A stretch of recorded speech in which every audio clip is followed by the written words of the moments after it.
Are you a comic book fan ready to dive into one man's massive collection of comic books spanning over 60 years of collecting, from golden to silver, bronze to copper, all the way through to the modern age? Well, I'm Tim Maslin, and I'm going to take you through them all, one short box at a time, A to Z, nearly 20,000 comic books, Marvel, DC, and a ton of indie publishers. Strap in, because these are Marty's Comics. Hi, everybody. Welcome back. So my camera died, so that was the end of that for that day. And I had some other technical things to work out, as you do when you are starting a new thing. So there you go. Here we are. We're picking right up where we left off. We're still on the Avengers. We just did issue number 53, and we're going to just barrel through. All right, here we go. We jumped from 53 to 56, a key issue. So let's take a look. This looks sweet. This is Death Be Not Proud. We got Cap and Bucky on the cover here. Nice color to it. Condition looks nice, like most of these. So what's going on with this issue? Let's check it out. It is the origin of Captain America. Damn! That's amazing. So here we go. It says, Captain America has been riddled with guilt over the death of Bucky, but wonders if his partner could have somehow survived the rocket blast that killed him all those years ago. He and the Avengers head to Dr. Doom's former castle, where they use his time machine to go back and witness the events as they unfold to know for sure. Well, that's awesome. Again, written by Roy Thomas. We got penciler and John Buscema. We've got a cover by Frank Giacoia. I don't know if I'm saying that right, but let's hope so. And then let's see, another inker, George Klein, letterer Sam Rosen, Stan Lee editing as usual. This is a pretty exciting issue. I'm not going to lie. I might actually jump in tonight and have a read, because I don't think I've ever looked at the origin of Captain America, but the book itself is in really nice condition. And what more can you say? Looks like an exciting issue to get behind. Let's see, $15 on the cover price. What would that be? Fair market for a Raw? Okay, we'll see if that changes. Anyway, there you go, 56. Pretty sweet issue. Okay, here we go. Next up is we jump again to issue number 60. It's a wedding. Hey, how exciting. The cover doesn't look much like, oh yeah, I guess she's in a wedding dress. Yeah, check it out. Here we go. Till Death Do Us Part. You can't get enough of that title, that's for sure. So here we go. This is the marriage of Yellow Jacket and Wasp. Well, I'll be darned. So Janet is going to marry Yellow Jacket despite his insistences that he killed Hank Pym. Wow. The other Avengers honor her wishes, but not without wondering how misplaced her trust is. Meanwhile, the Circus of Crime sees this as a golden opportunity to get their revenge on Thor for defeating their latest scheme. Yeah, they're like, hey, everybody's going to be around for a wedding. Let's jump in, ruin the wedding, and beat up Thor. All right. I mean, that's pretty cool. So, interestingly to me, like, where is it here? Characters. Spider-Man, Human Torch. Yellow Jacket's not even in the list of characters. All right. Let's see. I'm going to hit here. View all. Oh, okay. Here we go. Down here. He's got to be in here somewhere. Yeah. Okay, so Yellow Jacket is Hank Pym.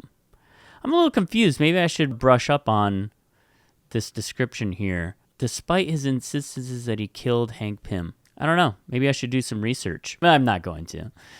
So that's a pretty nice issue. It's a nice white cover here for the most part.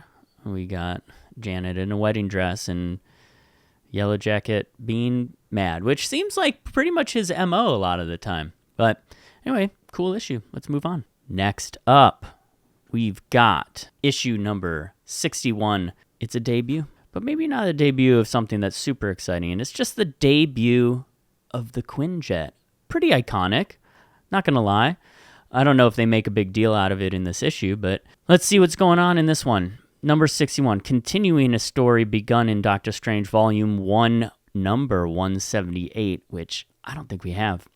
We find Doctor Strange and the Black Knight in need of assistance. The Crystal of Conquest has fallen into the wrong hands and ushered forth a curse on the world.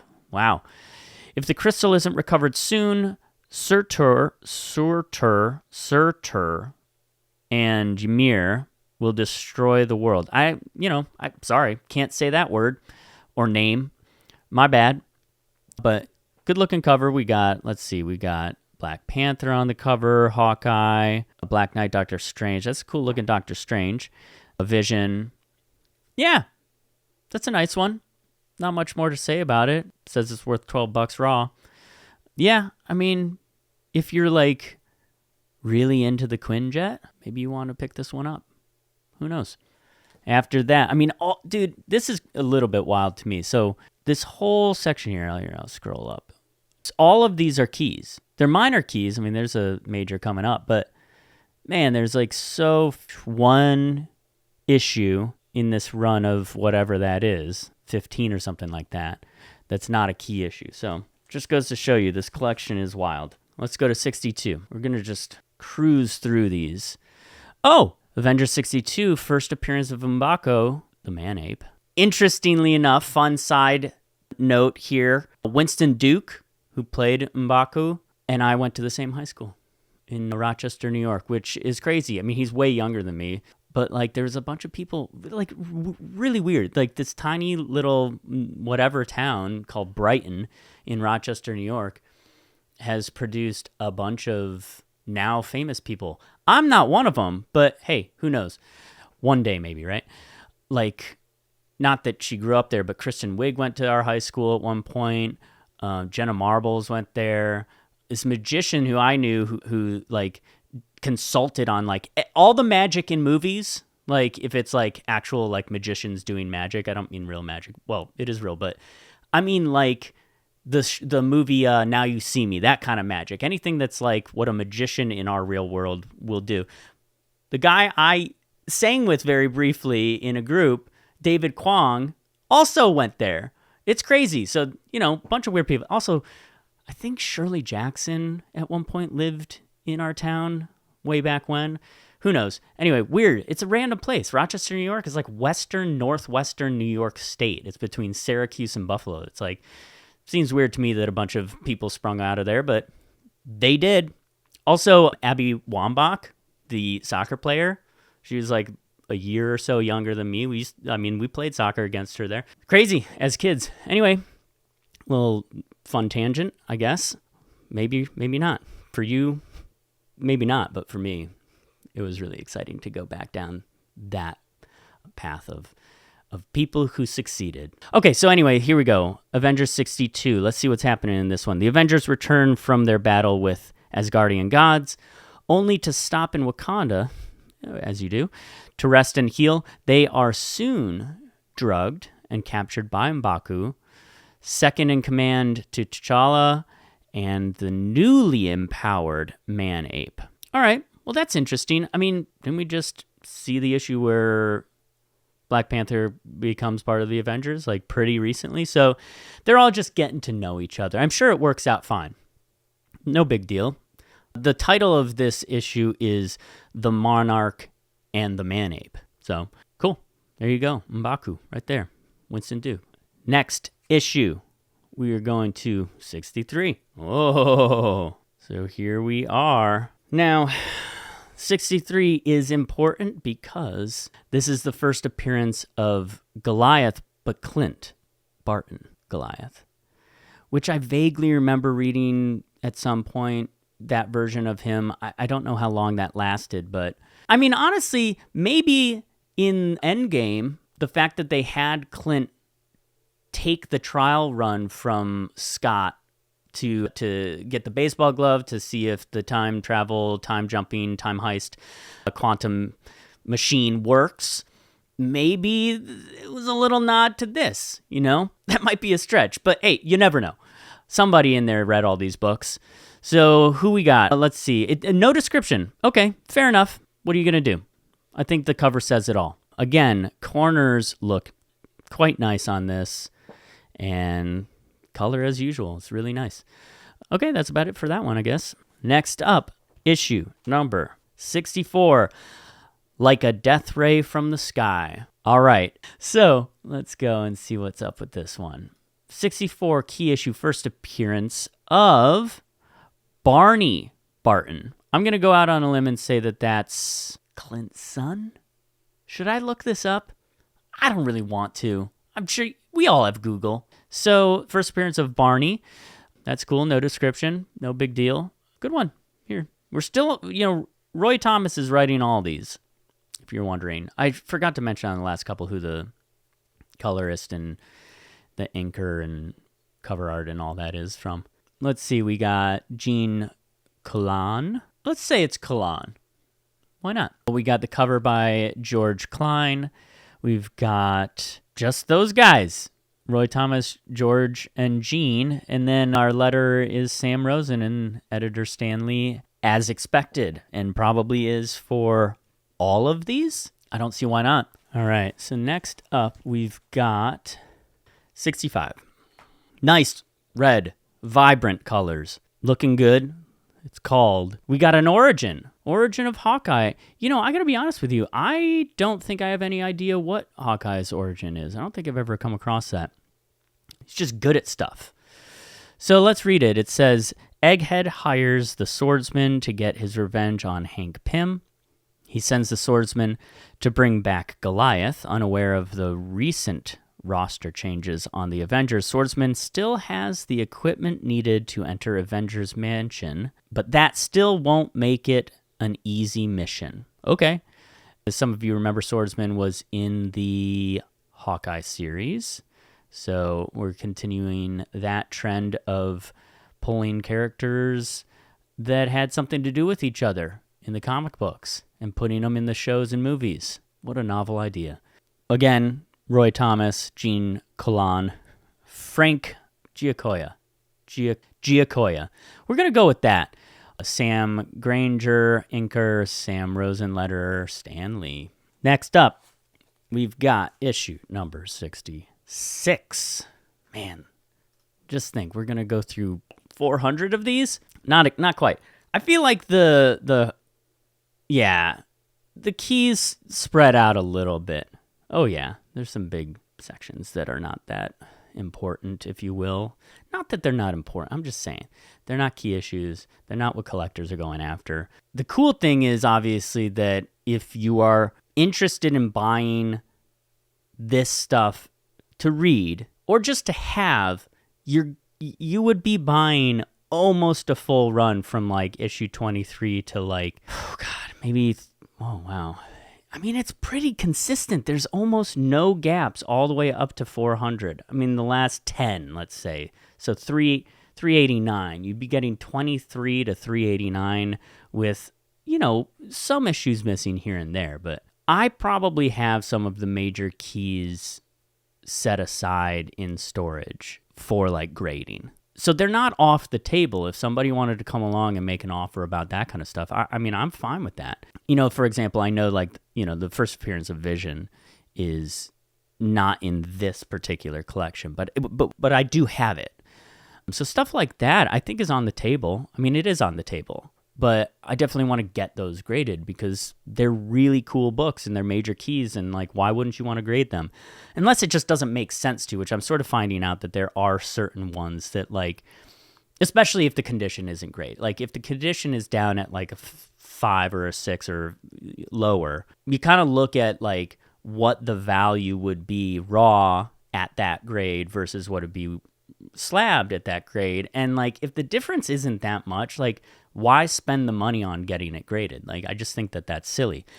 Let somebody else have it, read it, whatever they want to do with it. If they want to slab it, go for it. Like, be my guest. But I don't know. Not to say that first appearance of Vision is one of those. I'm just saying that's the stuff that I've been kind of having to contemplate while I've gone through this collection. So anyway, back to 66. Let's see. No description, so no big deal. But it is the first appearance of Ultron 6 and the first appearance of Myron McClane, first mention of Adamantium, which, hey, look, I'm not going to lie. Maybe that is worth something to somebody now that Adamantium is entering into the MCU, as we know in Captain America. What is it called now? Brave New World, I think. And it was New World Order before. But anyway, I think it's Brave New World now. They directly mention that adamantium is now in the universe, and it was from, Tiamat Celestial that got sort of frozen / turned into adamantium. I don't know, but is just hanging out in the Indian Ocean, half its head out. So pretty cool that this is the first time that adamantium is mentioned in comic books, and is obviously become a pretty important item in the lore of comic books and the movies and such. I mean, do I need to even say that that's what Wolverine's claws are made out of and stuff like that? And in the comic books, I don't remember, is Cap's shield made of vibranium and adamantium? I feel like that's what I read once. No description, but from the cover you could see we got. I'm assuming that's Clint as Goliath, still Goliathing. Man, he looks pissed. Maybe Yellow Jacket hit Janet, as he's been known to do, and that set him off. It's called The Great Betrayal, so you never know. But pretty cool issue. Definitely worth checking out if you want to get your hands on an issue with the first mention of adamantium.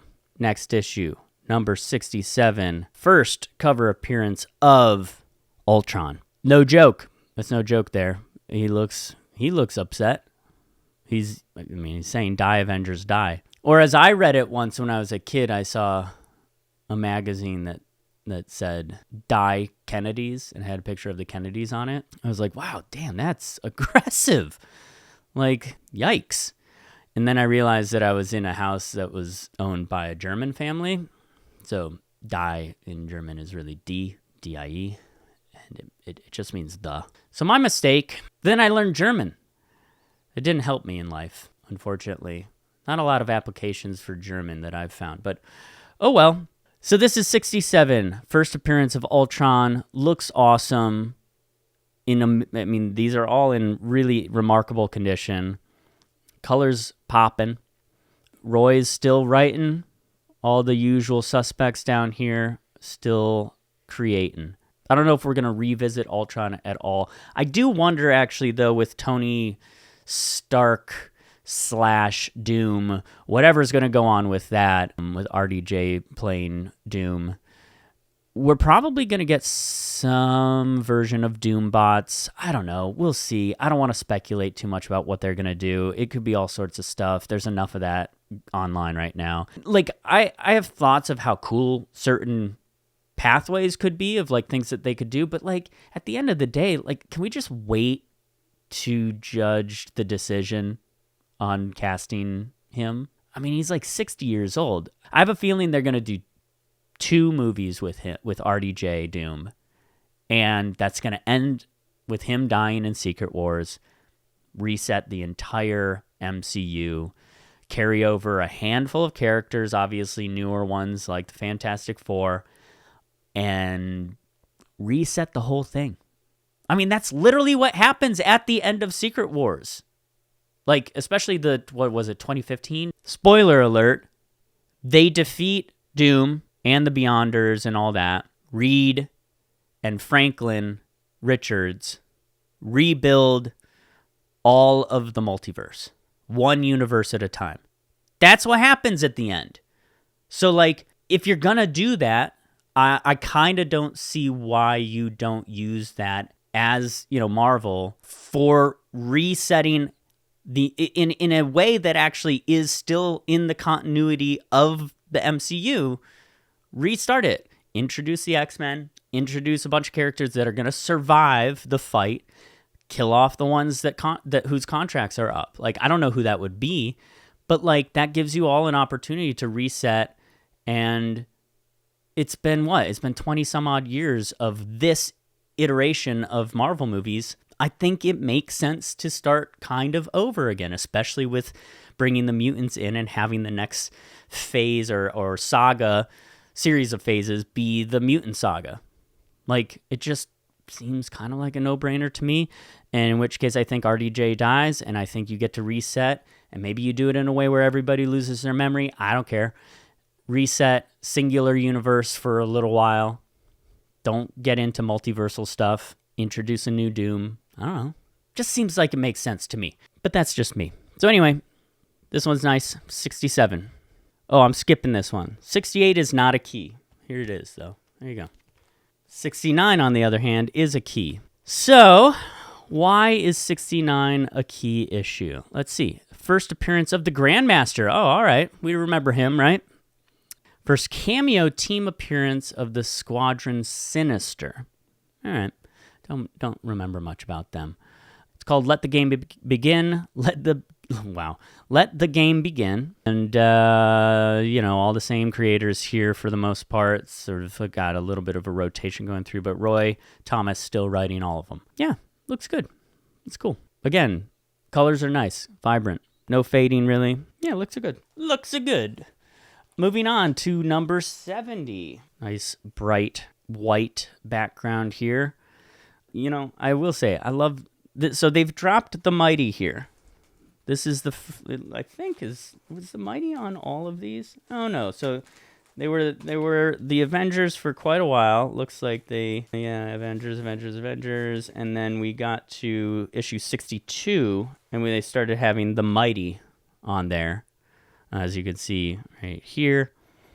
And now we're back to just the Avengers. I don't know why, but you got to mix it up every once in a while. So anyway, what's special about this issue? Let's check it out. So, issue number 70, origin and first full team appearance of the Squadron Sinister. Hang on, let's go back. What was the last one? It was first cameo team appearance of the Squadron Sinister. This is the first full team appearance of them. No description, so no big deal, but this is called When Strikes the Squadron Sinister. So I think you could get the gist. It's about the Squadron Sinister. They're going to fight the Avengers. Antics ensue. I know nothing about the Squadron Sinister. I think we have some books. Did they ever have their own title? I know you Squadron Sinister, stands out there are chomping at the bit for this one, and you're mad at me because I know nothing about that group. I mean, that dude has an orange nose. Oh, he's like a bird guy. Any of you ever watch GMM? Good Mythical Morning? Like when Rhett says this would be a lot easier with a beak, and then Link starts beatboxing because he thought he said beat. If I had a beak, this would be easier. A beak.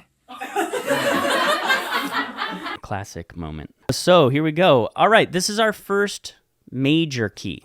It's issue 71. It is a major key because it's the first team appearance of the Invaders. That's and then also the Black Knight joins the Avengers.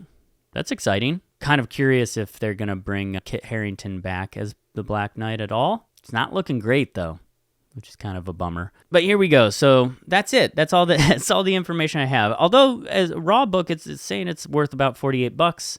This might be in better condition than some of the raw books out there. Not a whole. Let's see. I'm going to take it out of here for a second. We got a little nick on the bottom corner here. Little one on the top. Yeah, so the corners are just ever so slightly rounded. And a little bit of foxing on the ink here.